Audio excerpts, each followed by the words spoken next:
Next up, we have Aqua from the Cobalt Core soundtrack.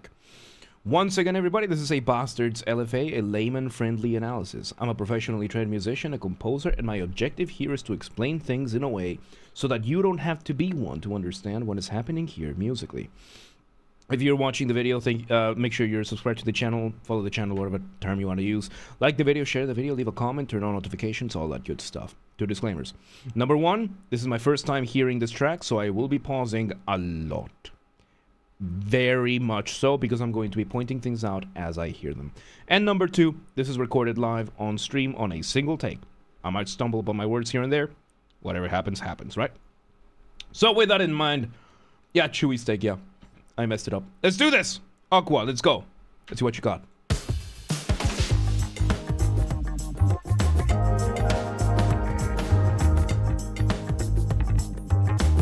Okay, so we have very interesting intro, like a bit of a drum fill. I forgot to delete this. Followed by a very lovely groove. Nice bass, nice drums, a synth. Not quite. I mean, it's on the slower end of funk. Yeah. Let's see.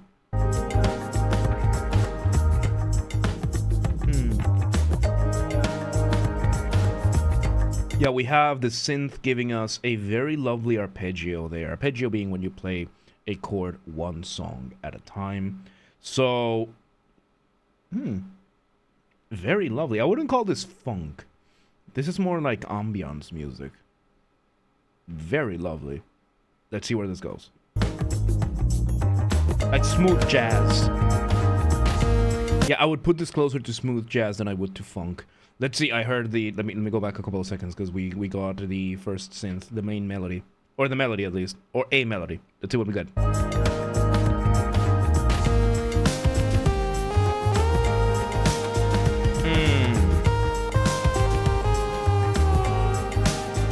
So there you go. That was our first view, or our first listen of the melody. Has a couple of things. So it contained a very lovely arpeggio. So the arpeggio that we were hearing had some of the things that this one has. A very lovely motif. Motif, of course, being the smallest version of your musical idea, the seed from which everything else comes from, right? Very lovely melody. Let's see where this goes.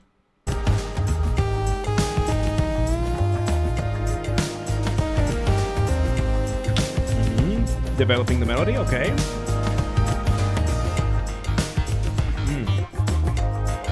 Yeah, and we're having a moment here where the accompaniment gets a bit of a moment, right? So let's see where this goes.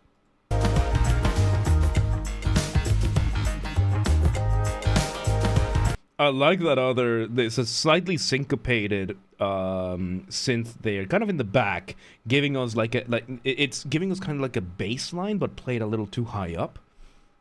It's really nice. It's really nice. Syncopation, of course. Syncopation. Let me just bring up the... It's the concept of playing against the beat. When you play again, let's go through this one more time today. The concept of time, right? In music, you have three main components: harmony, melody, and rhythm.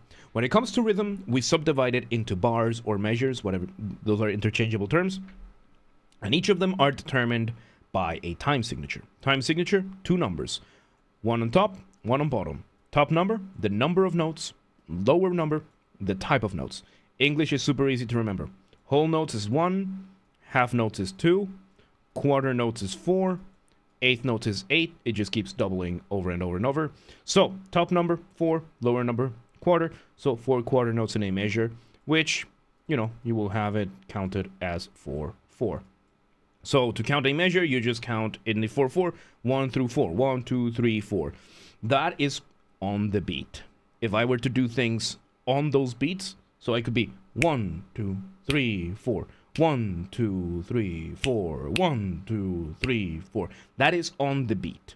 Syncopation is if I were to play against those expected beats. So in between those numbers. So 1, 2, 3, 4. 1, 2, 3, 4. 1, 2, 3, 4. That is syncopation, and we're having that with this other lower synth, giving us this very lovely sense of just going upwards. Very nice. Let's see where it goes.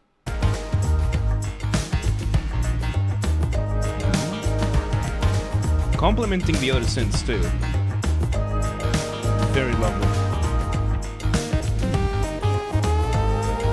Ooh. Bring in the main melody. Variations on that initial motif that we had. The second half of the first melody was the motif, turns out. So let's see where it goes. Oh, and it's harmonized. And it's harmonized with another very, very lovely synth. So we're having two synths harmonizing here, playing two melodies kind of in the same direction, making kind of like chords that are moving around. It's very beautiful.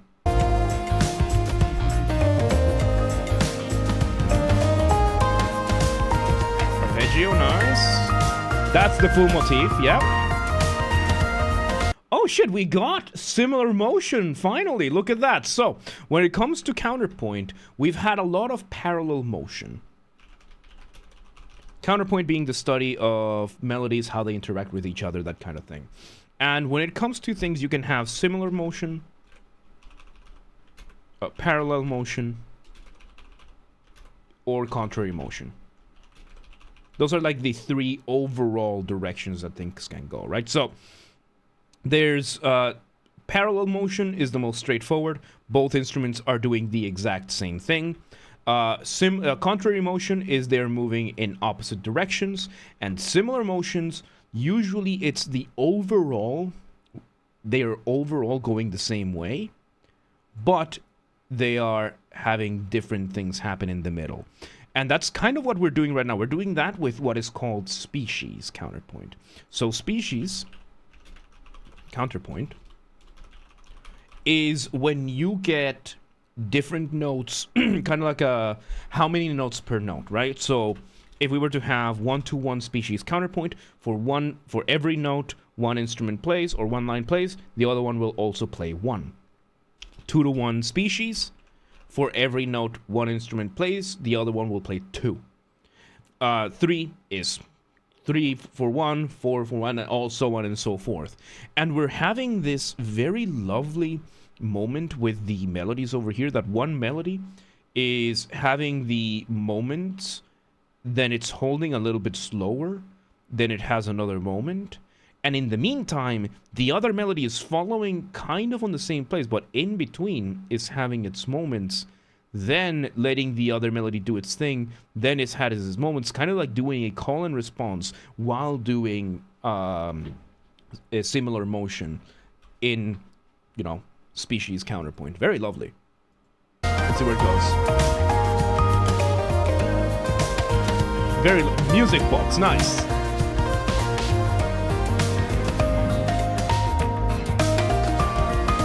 Absolutely lovely little bits of call and response. This is very lovely.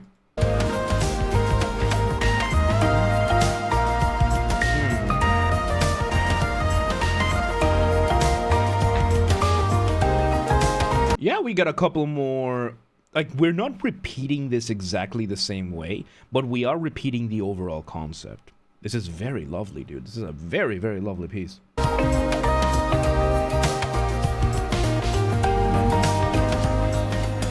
Oh, those partial harmonizations, they're lovely. Oh?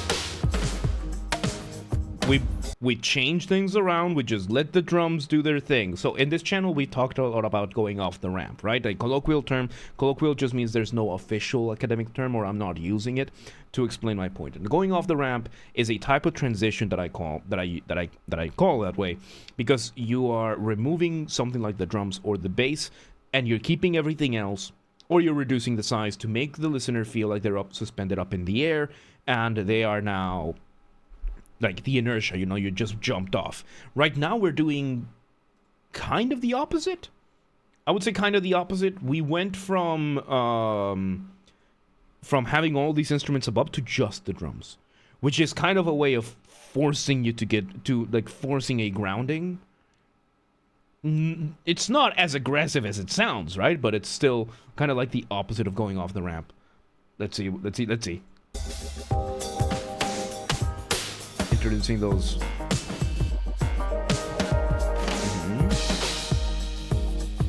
Yep, just allowing the drums to have a moment.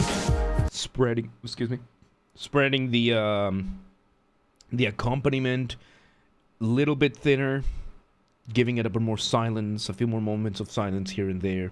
This is very chill, dude. I love this.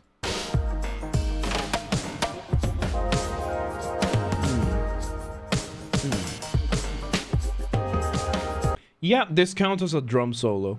By the way, this is the first. I think this is the first drum solo we've actually gotten in one of the LFAs. Like an actual drum solo. Like, we've had solos from other instruments, but never a proper drum solo.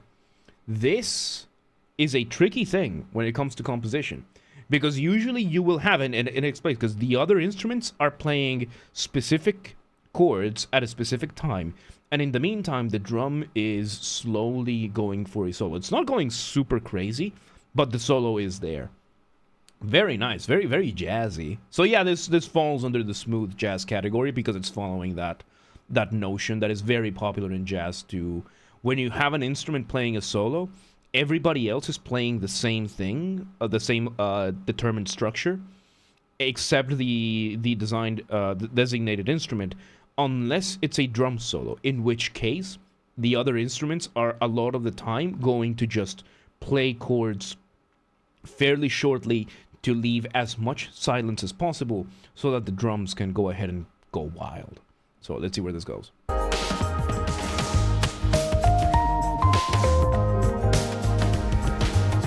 Back to this lovely music box. A very nice variation of the motif too. Very nice. We should be approaching the climax of this track soon, so let's see where this goes.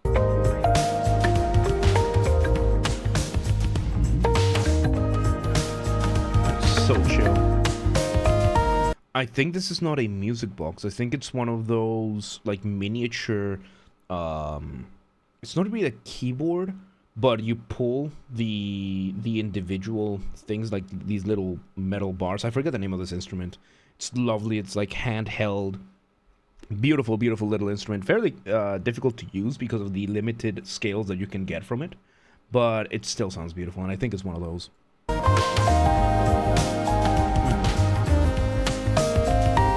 And the counterpoint, dude, between the synth and this thing. Oh. And when they play I love this. Like, it sounds like they're playing solos, and then they're having moments where they're playing together, and then they're back to doing their own thing, and then they're playing together, still everything within the same overall commune or something like that. This is beautiful, man.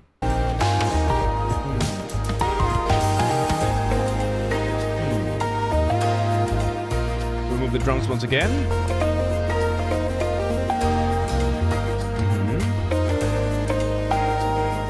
Still playing variations on those motifs. Very nice. I think we've inverted the motif too, so instead of going upwards, we're going downwards. So, still a variation, still technically the same musical ideas. It's just lovely, man. This is very, very cute. Oh, climax. And once again, when you have a climax in a piece, you want to re-explore as much of the content, as much of what you have already done.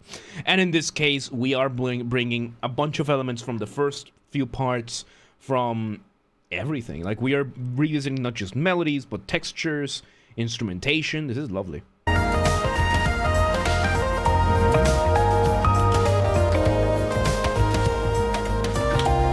And the syncopation is so nice.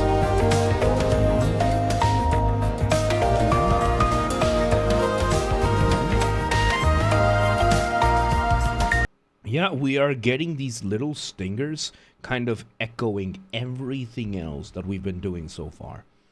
This is very lovely. I think Primal had mentioned Cobalt core to me before, but yeah, this is very, very cozy.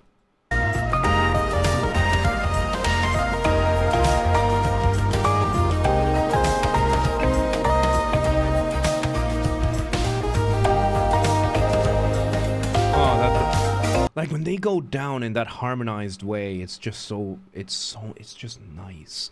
And I love how the drum beat has barely changed at all, but because of so many other elements still being, what's it called? Still moving around that nicely, and the back and forth between the instruments, it just doesn't get old. This is very well made. Alright. We remove all the instruments. We're kind of just having the bass. We're kind of echoing what happened at the start, right? We're only having that one synth giving us the arpeggio, the bass doing his thing, and then the drums doing their thing, kind of echoing what we saw at the start. We saw that concept of like echoes happening a lot, where we would just recall things from earlier. It's a very lovely way of developing music. It's very nice.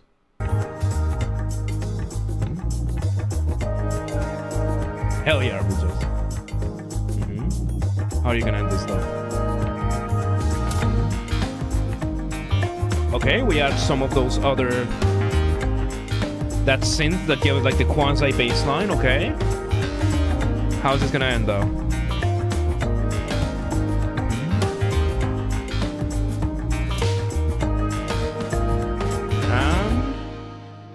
There you go. You run that last syncopation one last time from that like music box-esque instrument, and we leave it there.